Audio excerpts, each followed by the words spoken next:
IPMNation.com. Live from the Outpost Studios in Columbus, Ohio, you're listening to All Natural Being with Brian Brawdy. Brought to you by IPMNation.com. Get ready for the gong heard round the world. 10, 9, 8, 7, 6, 5, 4, 3, 2, 1.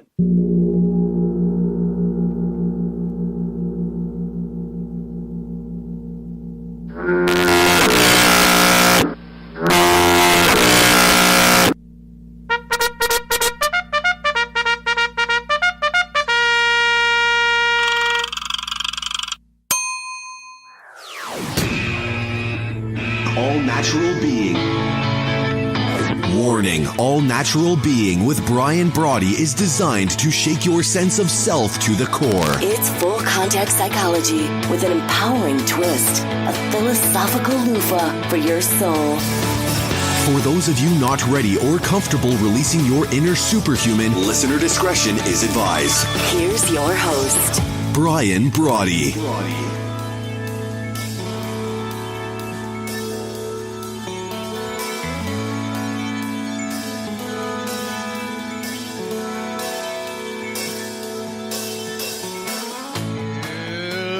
Good evening. You know, I was working on this little thing right here. I should show you this real quick. I was working on this where you could be like, warning, warning, warning. And I could turn on that yellow light.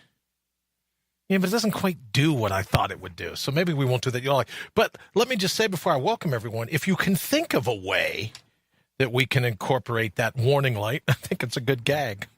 So if you can think of a way, by all means, please let me know. All right, let's jump into it. Welcome, and thank you for stopping by. Believe it or not, the 330th episode of the #1 rated show here on IPMNation.com. You're in to All Natural Being, as you just witnessed, the gong heard round the world. Broadcast as it happens, thanks to Wirecast, the good folks at Telestream's Wirecast, here on IPMNation.com, and now multicast live on Facebook, YouTube, over on allnaturalbeing.com, the new Brian Brawdy app. But however you come to hang with us, we're always pumped to have you. And now always live from the Transitional Radio Uplink here in Columbus, Ohio. Yeah, that's right. Columbus, Ohio has its own radio uplink. And, of course, the rebroadcasts are on iTunes, iHeartRadio, Spotify, SoundCloud, all the other usual suspects. Greetings wherever you are here in the Garden of the Mortals. And what a gig it is. Winning or whining, it's up to us. Because life, it's your labyrinth, your shot at running the table, at diving the rabbit hole, pigeonholes at all the people around you. Whatever. The hell with your critics. What do they know? What? They're more of an expert when it comes to you unleashing your unique? They're more of an expert when it comes to you tapping your wild at the core? Time to own your primal scream, not placing it in the junk drawer, front and center, where it belongs, on your lips. And your ability to do so is why I'm always excited to put your heart's highest priority top of the list. Reinstalling and reinstating the true wit and wisdom and wallop. I love adding the word wallop there. The wallop of your inner whisper. Rebooting your robust, finding your ferocious, all in time to out-brutal the brutal. That is the cut and shuffle that fate can deal you on a daily basis. Fate bringing the chop blocks, you got to admit. But it's time for you to bring your own bold, once and for all. But before we hit it this evening, hello to my friends here in the United States, Canada, Mexico, the UK, my good friends in the air, heading back to Ecuador as we speak, China, the Philippines, Brazil, India, Australia, Germany, Italy, France, Nigeria, Turkey, Japan, Singapore, Thailand, Belgium, Sweden, Israel, South Africa, Egypt, Puerto Rico, Kenya, the Netherlands, Colombia, Greece, Ireland, Peru, Poland, to those joining us from all over the globe. It really is great to have you with us. And just like every evening, I'm fired up to be driving your bandwagon, to be your virtual hitchhiker if you're out and about and on the go, but always your biggest fan, however you come to be with us, always avidly you. Before we jump into tonight's show, let me ask you, why would you let anyone hijack your cognition, play you like a sock puppet? Because the days of needlessly torturing ourselves by being someone else's tool, they're over.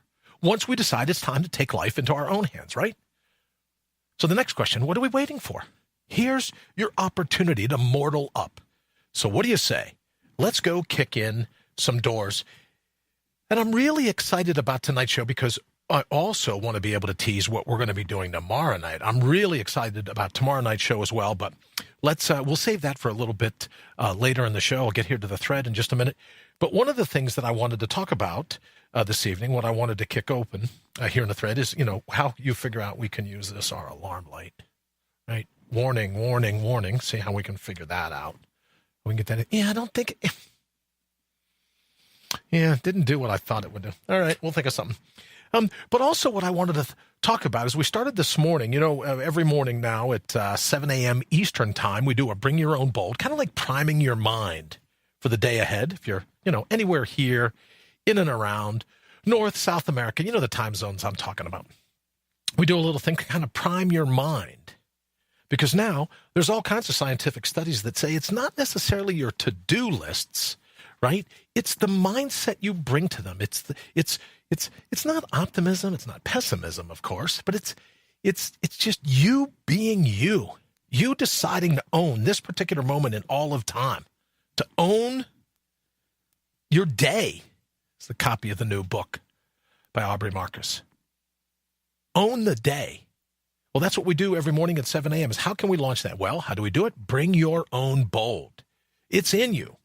And one of the things that I wanted to talk about tonight was, and for those of you that are aware, those of you that know me, you probably caught on to this. And with some of the other people, everything that they're going on, everything that they're up against in terms of Hurricane Florence, and I've got family members and friends that are really in a pretty heavy-duty way beating back the waters, so obviously I'm thinking about them. So any little thing that I may have to say about, my struggles of brain tumor, right? Whatever. There's some people dealing with a whole lot more tonight in different parts of the country, so obviously I'm thinking of them. And candidly, to be honest, I wish I was there helping. I wish I had the presence of mind in the beginning to know just how they would be inundated, particular parts of the country would be inundated, and what they'd be in for in the aftermath. You figure with Hurricane Katrina, I had a little bit of an idea of what was coming, but I truly wish at times that I was there fighting right alongside of them to beat back the after effects of Florence. But what I wanted to talk to you about tonight, before we hop over into the thread, is that over the last week to 10 days, let's say, I've had a pretty challenging time in that, as you know, left over from the brain surgery, 3 of them, bunch of them.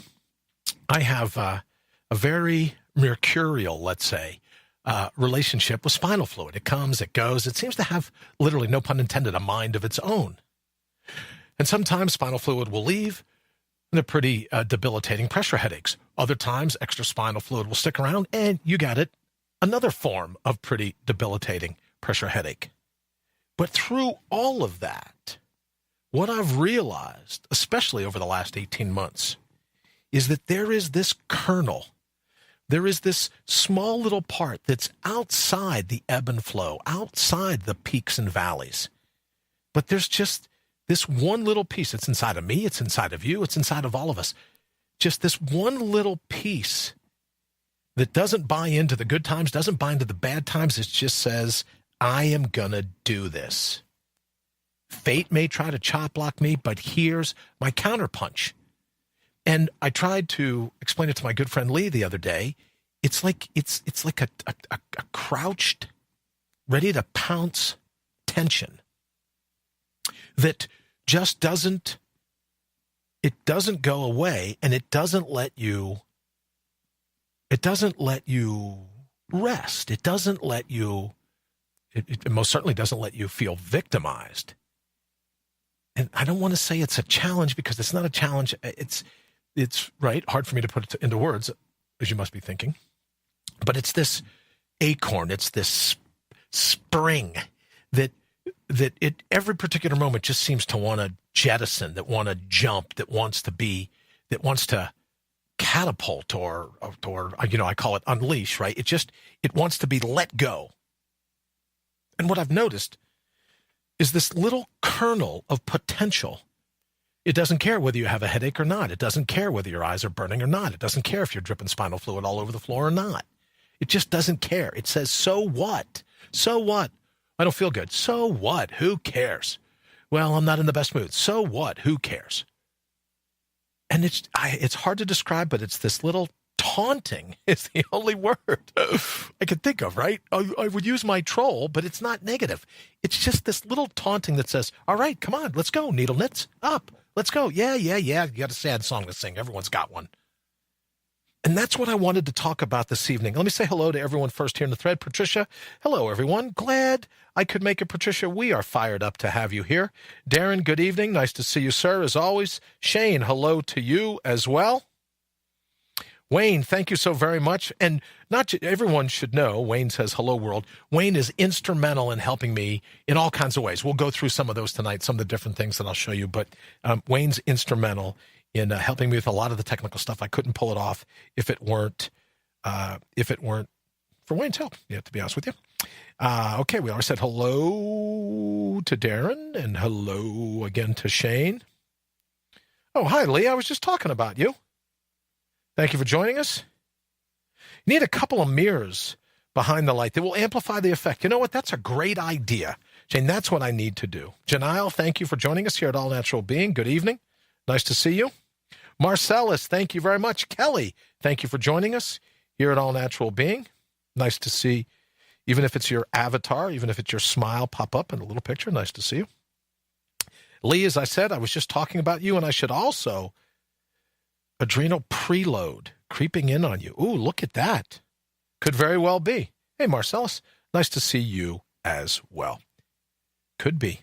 Very well could be. But in any event, what I've realized is that it lies outside of, as I said earlier, the ebb and flow of fate. It's that one little part of you where you go, I just don't give a crap. I got to tell you, I just don't care. Yes, this is what I'm going through. Yes, this is what this one says or that one says or all these other things. You know, it gets so bad at times, and I don't know if you can tell, but right, because ever since the move of the tumor, it's affected my vision somewhat, so I have to wear glasses. Well, from time to time, I don't know if you can see this little ridge, but I put my glasses on, the swelling pushes out against the glass. So I say that only to let you know that on those days where I go, I'm just going to stay in bed. Oh, I'm just going to do this. Oh, I'm just going to do that. There is this little kernel, this little voice, the adrenal preload creeping in on you, as Shane says. There's just this little voice that says, that's it. I'm not going to, I don't care. I just don't care. I'm going to get up and do it. And the cool thing about it is I think most of us get caught up. Well, I know I do at times, get caught up in everything going on around us. And we tend, I talk all the time about that still small voice. I talk all the time about the fingerprints of Providence, how to recognize what's going on around you in this particular moment and all of time. And I think what I've begun to realize is it's like this little voice is like the satellite office of the divine. This little voice is but it's you can be philosophical and go, oh, it's that you're wild at the core, you're all natural being. Yes, but specifically, it's like a spring that's just pushed down, and it's just ready to, and it's just not going to take my crap. It's just not going to take, right? It's just not going to take me coming up with an excuse. Me buying into, Marcellus is here so I can say it, me buying into the chop block of fate. It just doesn't take my excuses. It doesn't take my whining. It's like it's immune to any kind of whining. And that's why I came up, to be honest with you. It's a good gig being us winning or whining. We make the call. It's that little pre-explosion. Shane says a preload. That little thing that just goes, yeah, you know what? So what? Life sucks. Get a grip. I saw the sign today. Out there redoing the roads, a big sign that says bump. Yeah, life's full of them. But you hit the bump. And you keep on going. You don't get out and go, oh, I can't cross that bump. I just got to park here. I was looking for another set of earbuds, but my ears were burning. They said, well, Lee, now that I know you're back, and if you found that set of earbuds, let me also thank the good folks at Sales Copy Academy. And I am thrilled about tomorrow night because, it's Lee Words Wednesdays. And we've got a very special guest. I'll probably put it up here in the thread later on, but some really cool things we're working on for tomorrow night. But let me also mention Lee Rowley and the good people at Sales Copy Academy for being our official time sponsors. And yes, if Candace is listening, I figured out how to get the clock right. I think I've gotten it pretty close. Kelly, thank you very much for our mask. If you all can see the mask on our mannequin. That's left over from when Kelly was here for the 24-hour marathon. Kelly, thank you very much. Let me say good evening to John. John, thank you for joining us here at All Natural Being. Everyone has their limits, and your body will let you know when the limit is hit. And you know what it is, Shane? I think I'm beginning to sense this little preload, as you call it. It just doesn't know that limit.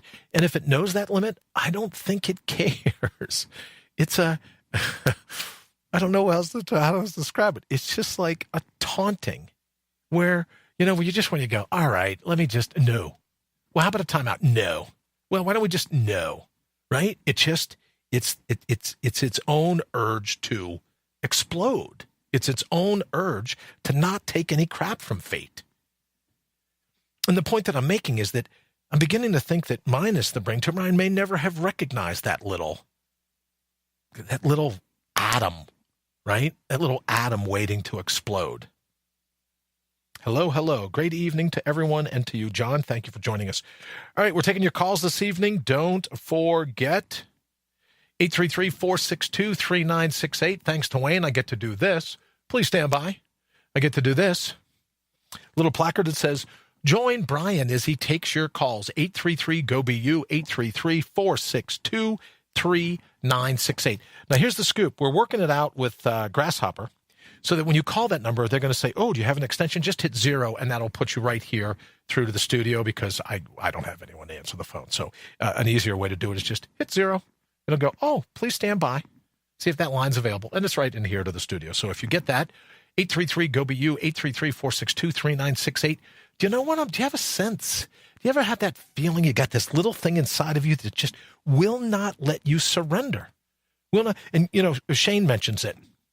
You think about, you've seen all these Rudy or Rocky or any of the martial arts flicks where you're just like, how does the guy get back up again? Right? How does she do it? How does she keep bringing her own bold, bringing it into the paint day in and day out? That's what I wanted to talk about this evening because we all have it. It's what makes us. It is our wild at the core where we just aren't going to cave. We're not going to give in. So I thought maybe tonight we could kick around. What are some of the examples that you have where you're just not going to cave? You're not going to give in no matter what fate attempts. You're going to go ahead and stick with it and pull it off. I also said last evening, just so you know, here's the duct tape. I promised. I have it right here in case something happens where I have to duct tape my fingers to keep from giving any dog whistles or signals or anything else. So I brought a roll of duct tape in case, I get carried away and someone says, oh, well, you know what?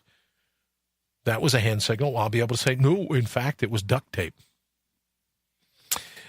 Let me see. Shane says mental fortitude. I would agree, though I will say to you, Shane, that I think it presents itself eventually as something mental, but it seems to me, to be even pre-mental. It's I know you're thinking, Brian, why run with knives? Why even mention your name and the word mental in the same sentence? But it's pre-mental. It seems to bubble up of its own volition, and it's just not going to take my crap. It's not going to take excuses. It's not going to take anything that allows it to be derailed. And I think that maybe we get so distracted. Maybe the opaque is so great, the shellac, the varnish, the paint, that it just obscures our hearing. It obscures the feeling. Maybe we just get too busy. All the binge thinking, right? All the different things that our mind does to keep us off that wild at the core, even before it gets to the level of mental. It's just like that potential that I talk about all the time, just this side of infinity. It wants out. It wants its say. It wants to turn itself from potential into probability. And it's just not going to take any crap. It's not going to take any excuses as to why that doesn't happen. 833-462-3968, 833-GO-BU. Do you have an example of that? Something that you've done, something that you've tried where you go, yeah, you know what? I couldn't allow myself to give up. Now, I've experienced it, as I'm sure you have as well. I've experienced it in Death Valley. Spending a summer couple of days not too long ago walking across Death Valley, trying to make it to Badwater Basin. I've definitely felt it in Yellowstone. 40 below zero, tracking bison.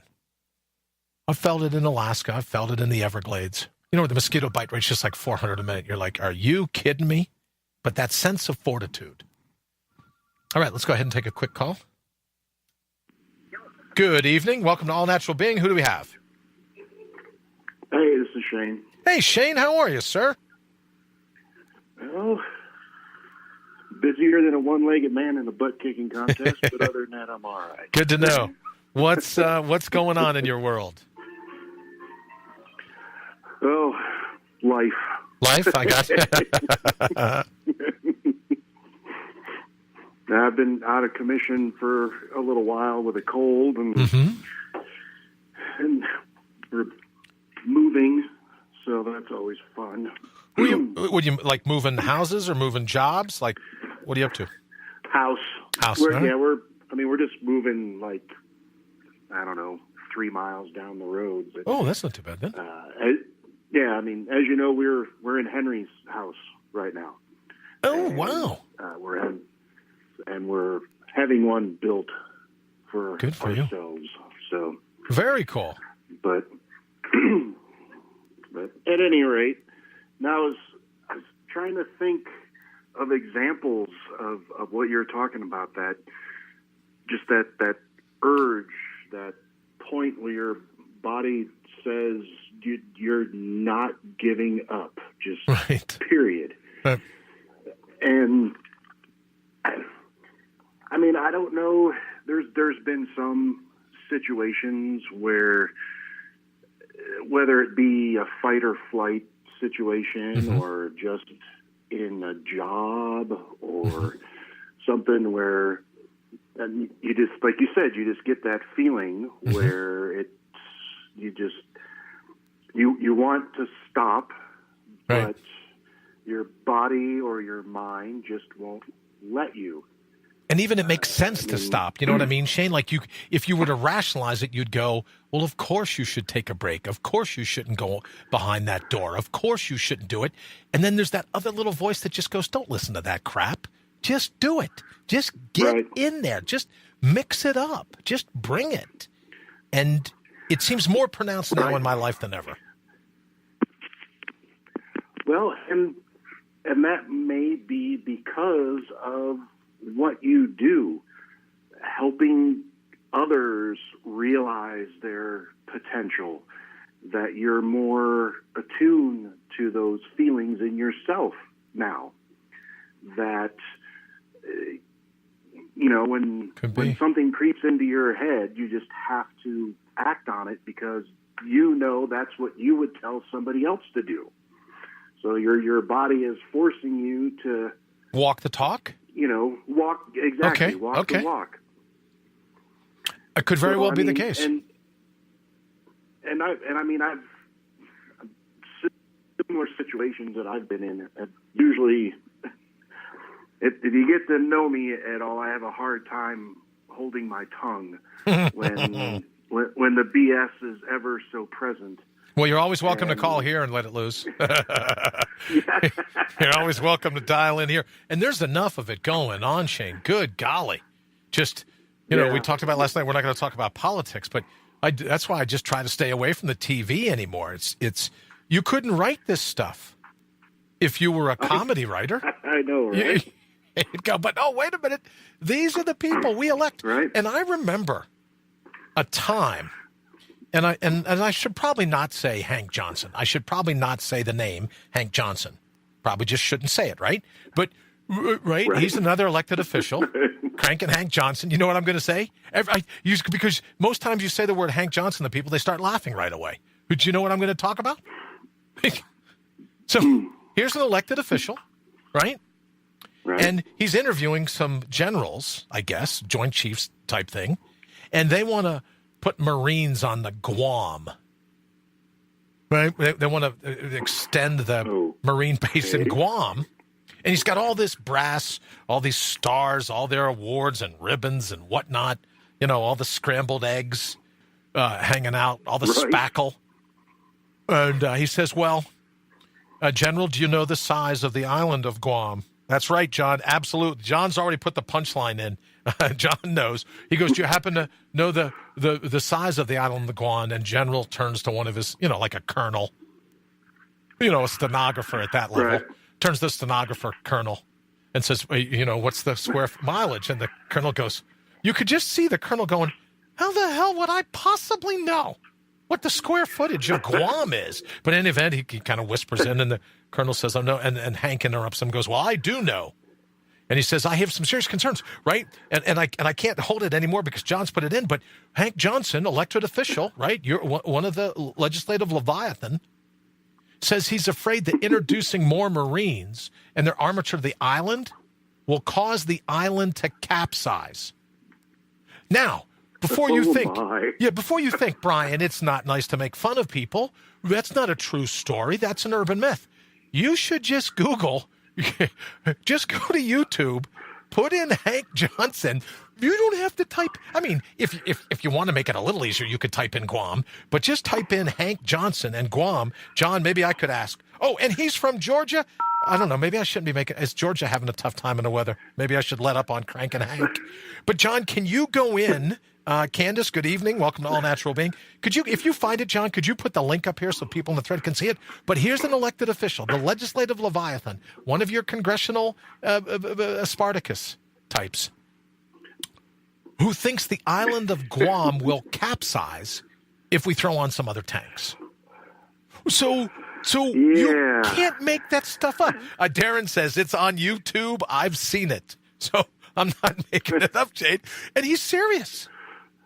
Awesome people are born in Georgia. Oh, Kelly, you know what? Were you born in Georgia, Kelly?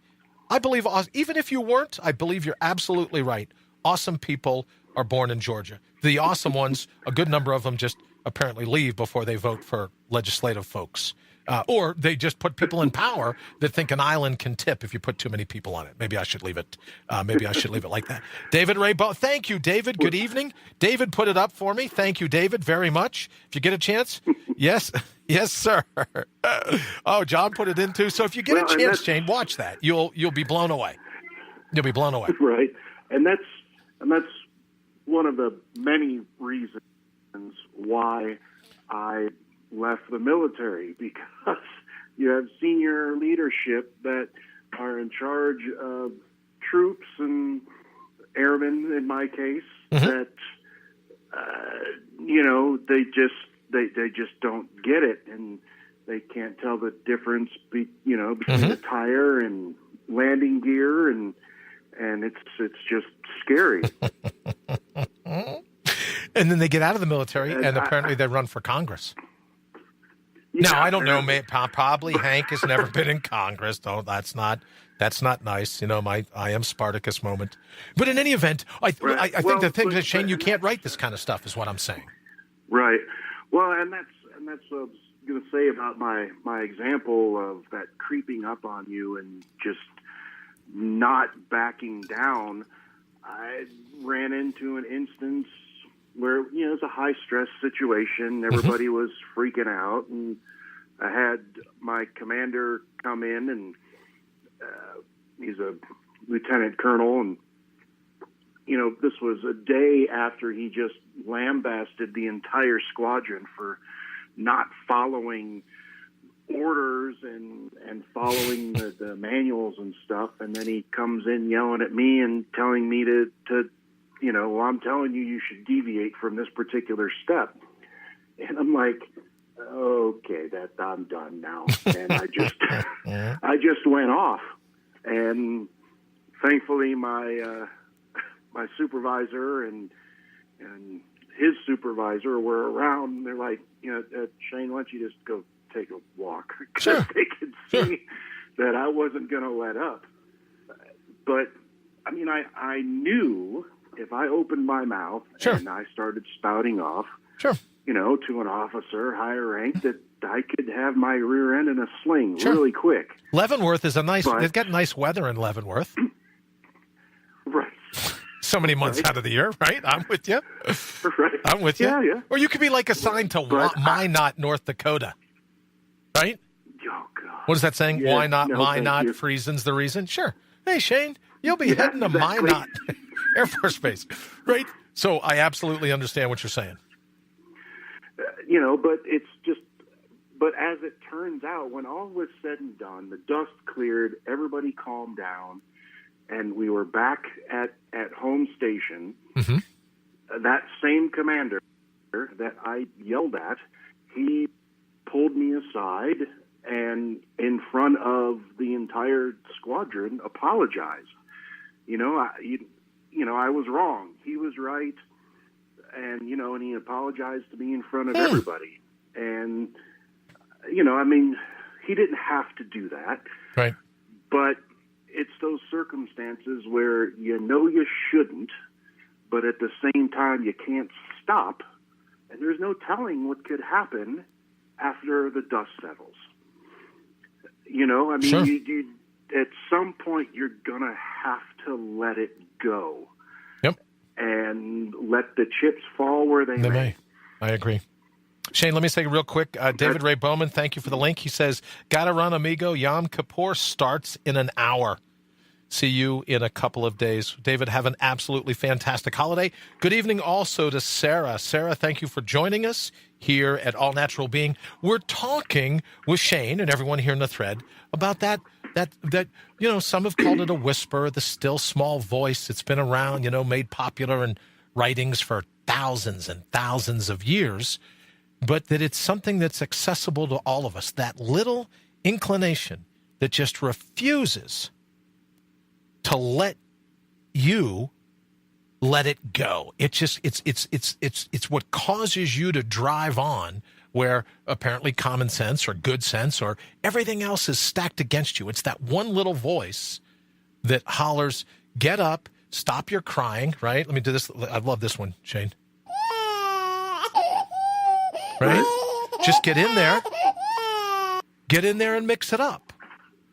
And I think that sometimes we're so distracted by everything else going on around us, we don't realize that we have the ability to rise to almost any challenge. Or we're so concerned about what others will think when you make that move or say that thing, sure, or, whatever, that it holds you back when, even the flip side of what you're saying, something has to be done, something has to be said, but you don't because you're worried about what somebody else is going to say or do after you've done it. It's a good point. The committee vote, right? Even our own binge thinking that replays in our minds all the different, whether that's adverse or if there's a scenario that envelops applause for what you've done. It's that binge thinking where your mind just goes over and over and over again, kind of like the storm. But for me, I've realized that it's beneath all that. It's just that kernel where, and when you said earlier about, the just in terms of mental, it's even pre-mental. It just seems to well up from inside of you. And the cool thing about it, and we talk about progressive adaptation, it's like any other muscle, Shane, as you know, in your body. The more you train it, the more, right? The more push-ups you do, the more you can do. The more you bench press, the heavier weight you can lift. Well, it's the same thing with listening to this call of the wild, this inner voice. The more you do it, the stronger and louder it becomes. Right. Well, and the more that you realize it, the more it'll show up in your mind, because you'll start to recognize when it's coming. Good point. And then at some point, when it comes up, you'll catch on to the triggers that are getting you to that point, and you can adjust accordingly. It's interesting, very interesting point. It's the same thing, as an example, as your police training. You drill the same things over and over and over and over again. So when you hit the streets and that situation comes up, you don't have to stop and think, what do I do next? Where do I go next? What do I say next? You just do. And after, so many years of on the job, then you start to recognize those situations before they even unfold. It's the same thing. And again, I think anyway, it's because of what you do and how you try to get other people to realize these things that you're starting to pick up on your own things before they actually happen. Like you said, it's pre-mental. I call it the fingerprints of Providence. Coming. Right? I call it the fingerprints of Providence, Shane. It's as if you're throwing yourself into the abyss, and the abyss isn't all that bad. When you said that to me, I'll share a quick little story. Kelly says to me, that means I don't worry about what others think. Oh, she says that because she quotes Groucho Marx. I'll never forget a face, but in your case, I'll make an exception. I love that line. So she's saying she uses that. I don't have time in my life, right? I don't have time in my life to keep up with that kind of insanity. John says, exactly, Shane, and the easier it gets, it becomes second nature or natural. And this is the story that I remember from my days in law enforcement when we were trained at the academy. And the FBI, at this time, 20 or 30 years ago, the FBI were losing a lot of agents, federal agents, in gunfights with bad guys. And there was a study of the number of agents that had lost their lives when they get on the street and they're involved in a gun battle. Well, what they found, Shane, was that because at the academy at that time, probably when you were in the military, same when I was in the military before law enforcement, you were taught to police your brass. So you'd empty, that was before automatics were a big thing in the military. You would empty six, right? This is a six shooter. So you'd empty the rounds, and then you were taught to police your brass. So you dump the brass, as soon as you're done shooting, you bend over and pick up your brass. But what was happening was they were so trained to do it that they'd be in gun battles out on the street, and as soon as they cleared their six, they were stopping to pick up their brass. Right. And getting shot in the top of the head by the bad guys. So it's kind of the inverse of what you say when you train yourself, right? There was another reason I remember not too long into my days in law enforcement, they took your badges. We didn't wear metal badges anymore because they realized that if you got into an altercation with a bad guy or a bad girl, I'm not mansplaining, right? Don't want to be sexist, bad guy or a bad girl. The first thing they do is go to rip off your badge. Well, your badge was so important to you, you'd look down to see where your badge went, and then you'd get it. Okay, remember? I don't want to use hand signals, so I almost used a gun in the head, but then someone will go, oh, it's for the NRA. Right? So they were getting hurt because they're going to badge. So they went to cloth badges that couldn't be ripped off. So to your point, to John's point, it gets easier. It becomes second nature or natural. And what I'm simply suggesting is I think once it starts to build, once you get to the point, hold on one second. Let me turn off this air conditioner. Apparently I'm so full of hot air, the air conditioner wanted to catch on. High-end production thing we have here. I got a piece of rebar that I use to turn the air conditioning on or off. Yeah. No cost. No cost too much here at the Transitional Uplink Studios in Columbus, Ohio. But what happens is, I think when you start to listen and you start to hone that spring, that explosion, I think the universe dovetails. I really do. I know that sounds nuts, but I think the fingerprints of Providence increase in frequency when they know you're going to listen to it, right? Just like John says, it becomes natural. And I think it's the dovetailing of those two things. That portion of you where you go, nope, I'm in. Then the universe goes, she gets it. Universe goes, Shane's dialed in. Kelly knows what's going on. John knows what's going on. And then I think it dovetails. So when people go, can you believe that synchronicity? Yes. In fact, I can. Can you believe, what are the chances of that happening?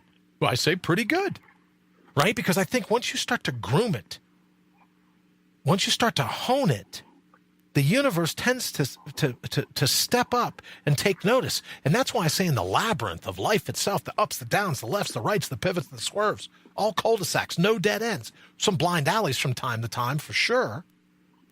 But it's all a lesson. It's all a tutorial. It's all there to teach us if we're awake enough to take the lesson. is my thought. Shane, what say you?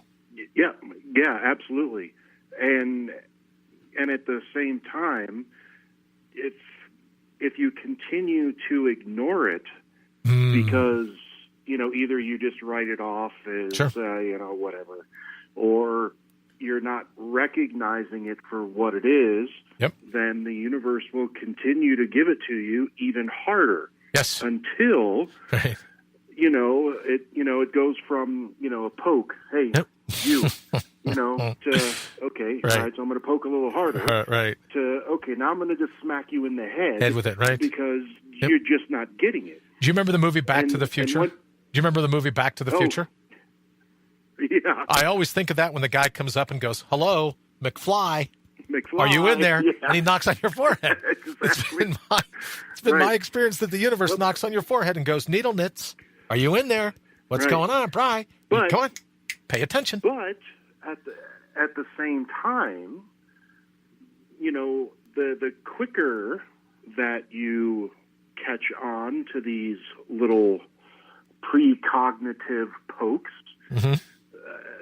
they, in theory, I think, will get less intense, where it won't be to the point where you absolutely positively have to do something or you're just going to explode kind of feeling. Right.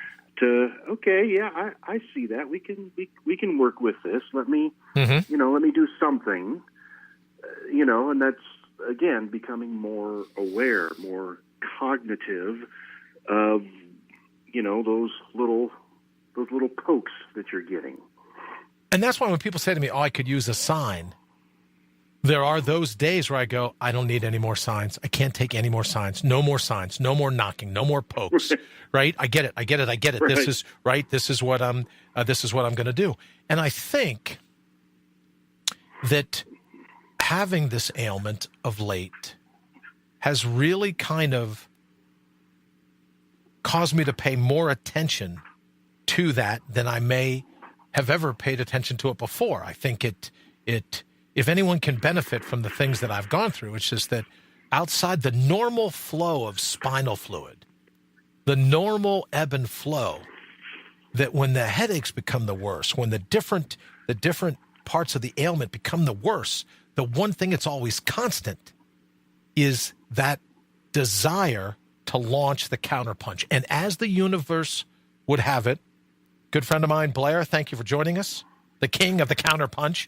Blair, thank you for joining us here at All Natural Being, right? But you find when the universe does these particular things and you go, all right, I'm up. I'm not going to tuck my tail and run. I'm not going to turn a blind eye and a deaf ear to all my natural resources. I'm going to stand and I'm going to bring the counterpunch. And it's a visceral. It's not even a mental thing, Shane. It's just, viscerally. You just go, that's it. I've had absolutely enough. And that's what we're talking about this evening. Your natural resources. There's maybe like a volcano, I guess you could say. Right? I'm not a volcanologist or, I'm not a meteorologist, thank God. Sure. But, it just gets to the point where the volcano just won't have its energy trapped anymore. And I think that's the very same thing can happen to us, but in a good way, where you go, it's time for me to let the lava flow. It's time for me to let the energy out, and instead of a tectonic plate shift, it's a cognitive plate shift, right? And that friction, you go, I'm in, bring it. Whatever you think you can do, to derail me, to chop block me, just bring it. Bring it. And that's what we're talking about this evening. Shane, I can't thank you enough. Go right ahead. I'm sorry. Well, I was going to say it's almost like, the bullied kid that has finally had enough from his tormentor. Yep. And regardless of the size difference, the capability difference, enough is enough, and you lash out. And and I tell my kids all this all the time. They're one's in high school and one's in seventh grade, and I tell them, if you've got a bully, you don't have to take it. Right. And 9 times out of 10, as soon as you make that stand, they will stop. Absolutely. And it's the same thing for that little thing in your head. Yes. You finally make the stand and say, you know what? Mm-hmm. All right, I've had enough of your signs. I've had enough of your poking, of your head knocking. Prodding. Yeah. And we're just going to do this. And then it's gone. And I think, Shane, that I think how I would add to that, if I might, is that we don't have to wait very long, right? It doesn't have to build up in us. Knowing that you have it, right, on one hand, and you could go, okay, well, I just got pushed, right? I couldn't take it anymore. I just got pushed to my limit. And all I'm suggesting is it was your limit all along. Why get pushed to it? Just go there yourself and go, I pushed myself to my own limit, right? You know what I mean? Well, I was bullied 7 days in a row. You get like 7 seconds. And I was just telling the story the other day about how I first got into martial arts. And someone had asked me the story. They go, well, you must have done a good bit of fighting when you were younger. And I said, no, once in 6th grade. And they go, what do you mean? And I said, well, someone was making fun of me for a hair lip because I had a hair lip. I had just moved to that particular school. And they're making fun of me of the hair lip. And on a particular playground, Ocean Avenue Elementary School, 6th grade, still remember it. On a playground, particular bully charged me, and I just happened to be in the right place at the right time, and I grabbed him as he charged me, lifted him up over my head, and threw him. Never had to fight again, Shane. Never once had to fight. So I didn't have to wait, and maybe that's what I'm suggesting. Blair could probably add to that better than I could, but we don't have to wait to unleash that legendary. We don't have to wait to bring your own bold, right? If it's going to come eventually, then just bring the damn bold now. Why wait to be victimized? Why wait to be chop-blocked at every turn by fate? Bring it now. You're going to bring it. It's in you. What's the delay? Right? Well, just bring it now. And I think it's because some people aren't in tune to their limits as much as maybe you are, or I am, or somebody else, that they don't know that they can stop it before it reaches those limits. Could be, or they sure. wait and then they go too far. Right. So again, it's all about knowing yourself, knowing you. You do have the power to stop it at any level that you want. You don't have to wait. Absolutely. Why be pushed around like that? Shane, thank you so much. I super appreciate it. Good luck with the move. And when you finally get settled in, will you give us a call back and let us know how it went? Yeah, well, we're not actually moving for about another month. But we'll call before then. Preparation. Yeah. Well, of course. All right. Sounds good. Thank you, Shane. I appreciate the call. Thank you very much, brother. Have a fantastic evening, and we'll talk to you soon. All right, man. Okay. Good night now. All right, 833-462-3968. Kelly, I've got to know the bathtub test. During a visit to the mental asylum, I asked the director, how do you determine, and I cannot for the life of me get the Seymour to work. I hit Seymour, nothing happened. So, Kelly, 833-462-3968. You're not worried about toll-free. You're like 50 yards from me. Just give me a call. 833-462-3968 and finish that for me. The bathtub test. During the visit to a mental asylum, I asked the director, how do you determine, and I can't get it to read out anymore, but I got to know what the bathtub test is. Blinded by a lifetime of conditioned fears and societal desires. I absolutely agree with you, John. Candace says, Kelly can't see the Seymour. What is going on, Candace? I'm with you. Right? For some reason, it's not working. Is there like a setting or something that I'm doing wrong here on Facebook? I can't see it either. So, Kelly, if you get a chance, 833-462-3968, 833-GO-BU. You got to finish that for us. Turn it sideways. Okay, turn it sideways. Quiet mode, turn on. Okay, turn it sideways. Swipe left. Oh, can't see Seymour. Let me see. Seymour. No. Seymour. Feed me, Seymour. Feed me, Seymour. No, still not working, even when I turn it sideways. Okay. I don't know what the deal is. If anyone else knows, darn. Yeah, just dial me. Tell me what you're talking about. I don't know. Candace, I don't know either. All right, 833-462-3968, 833-GO-BE-YOU.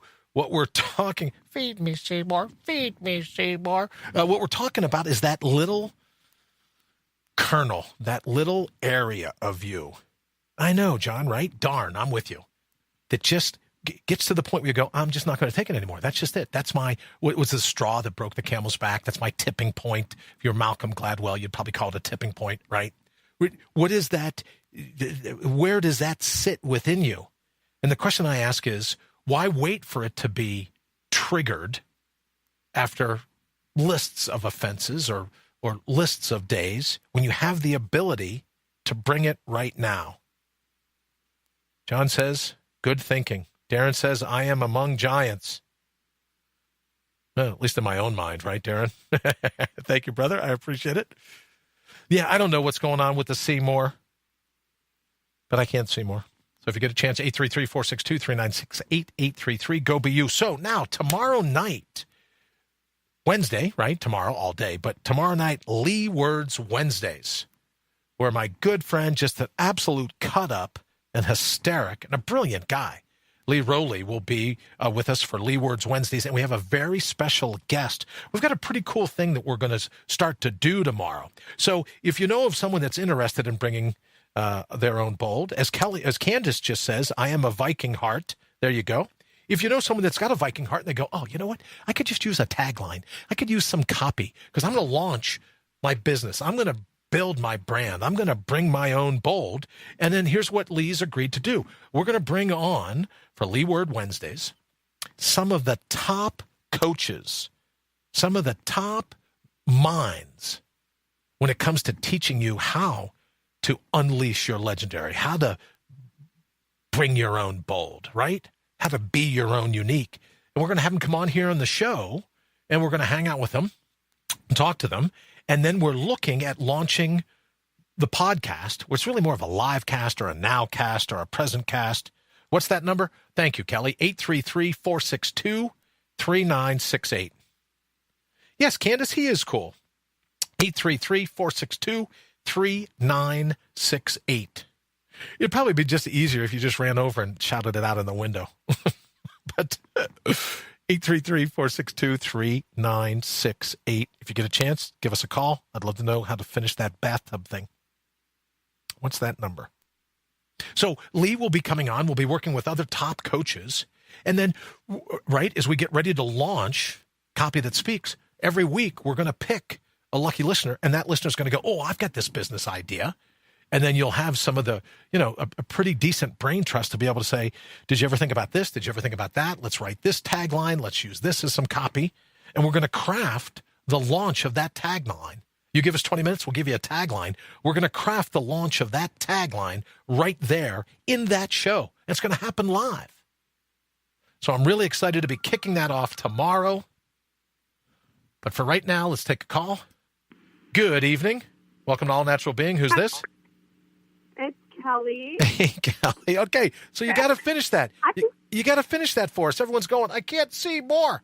Okay, the bathtub test. I think that was a ploy to get me to call in. Oh, and so then it worked. God, I'm brilliant. Sharp as a knife I am. Sharp as a tack. Okay, so is it a joke? Is that it? You really weren't? Well, it's not a joke, but it's a joke, but it's, so the bathroom test. It says, during a visit to the mental asylum, yeah, I asked the director, how do you determine whether or not a patient should be institutionalized? Yeah. Well, said the director, we fill up a bathtub, then we offer a teaspoon, a teacup, and a bucket to the patient and ask him or her to empty the bathtub. Oh, I understand, I said. A normal person would use the bucket because it's bigger than the spoon or the teacup.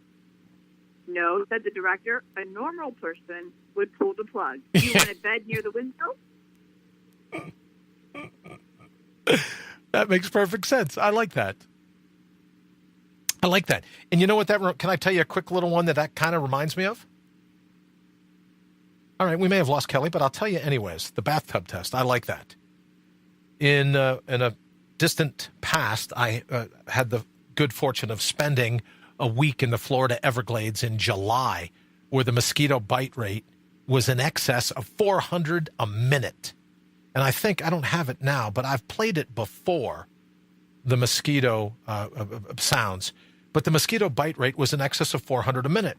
And I had to sign a little something that says, look, if you're going to go out into the Everglades, we're not sending anybody for you. You know, it's just, it's too much. The biting flies, the mosquitoes, and this and that. So I had a really good relationship build up with the head warden. Pick the window view. A room for you. Pick the window view. I'm with you, Sarah. So I said to the warden, you know, what's it like when you bring on the newbies and, you know, the rookies and you're training them and this and that? And he said, well, you know, there's some tests that we do to see how smart they are, like Kelly's test about the bathtub. Thank you, John. John just says, I want to say how thankful I am to have found your page. You're awesome, and everyone in the feed is the same, as are you, John. Thank you so very much for everything you've done to support All Natural Being, all now through 330 shows. Thank you, brother. So what I found, not unlike Kelly's bathtub test, was that the ranger says, oh, when we get the rookies, when we get the new people, do you know how we address, how we come up with the numbers of the 400 mosquito bites a minute? You know, mosquitoes don't have mouths, so they're technically stings. It's not a mosquito bite, it's a mosquito sting. But how do we come up with 400 a minute? And he said, we'll get the rookies, and we'll make them go out, and we make them roll up their sleeve, and then they stand there for 60 seconds. Kelly, are you back with us? I am back. There you go. And so what he does is they stick their arm out, and they go, we tell the guys or the girls, right, for 60 seconds, stand there, and then they come back inside, and they literally pull the mosquitoes off of a human arm so they can tell what the mosquito bite rate is per minute. And he's kind of laughing as he tells me this, and I said, and does that work? He goes, well, yeah, the people that last the whole minute, they don't make it very long. And he says, it's the people that go out, count to 10, then run back in and go, the hell with you, just multiply that number by 6. Because those are the ones that we know are going to be great rangers, at least able to be able to beat back mosquitoes and biting flies and this and that and everything else.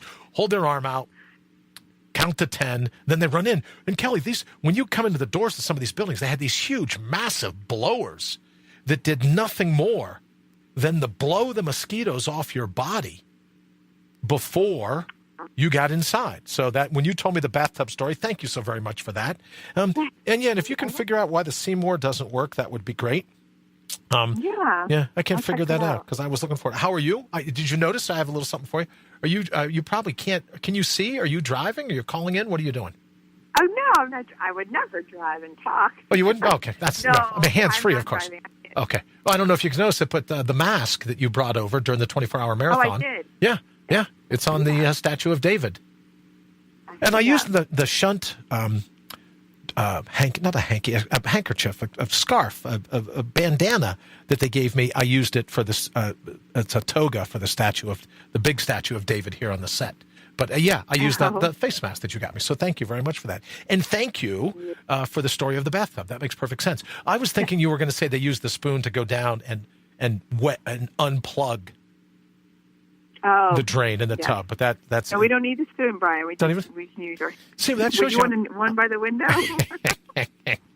Yeah, on the one by the window. I should say, in the interest of full disclosure, my mom was a psychiatric nurse when I was growing up. Chief of the Mood Disorders Clinic. I bet she had stories. Oh, my good golly. Yeah, I bet she did, right? She goes, oh, this isn't all that nuts.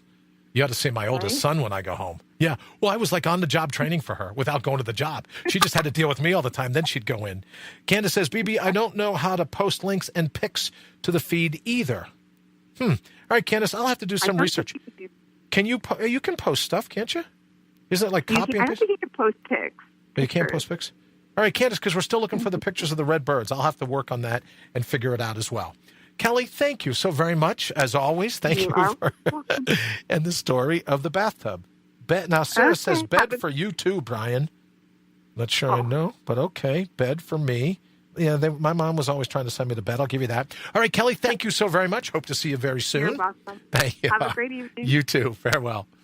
All right, we're getting ready to wrap it up here for the closing 1 minute and now 15 seconds of All Natural Being. Thank you all so very much for hanging out with us for the 330th episode. We know there's all kinds of things that you could be watching, especially with all the mashugana going on in the world. There's all kinds of places you could be hanging out tonight. It really is an honor that, at least for this hour, you've cut the cable. not the internet, but you've got the TV cable. Did you see last night where like HBO and Netflix cleaned up at the Emmy? Broadcast TV is just like on its way out. Didn't even, I read about that at the Emmys. Enemies. Yeah. Given the rant and rave at the Emmys, maybe the enemies is the better of the two things to call it. I don't know. All right, we're going to go ahead and get out of here. Don't forget, tomorrow morning, 7 a.m., we'll be back with Bring Your Own Bold. And then starting tomorrow night, we'll do the Bringing Your Own Bold for we'll do the early morning meme. And then the Good Night Soundbite, we'll be back to that over on the private Facebook page for all of our members. So thank you so very much for hanging out with us. Thank you for Shane. Thank you for Kelly for calling in. Darren, I don't watch TV. Good for you, brother. I knew that's just one other reason that I love Darren. Thank you so much for joining us here at All Natural Being. IPMNation.com.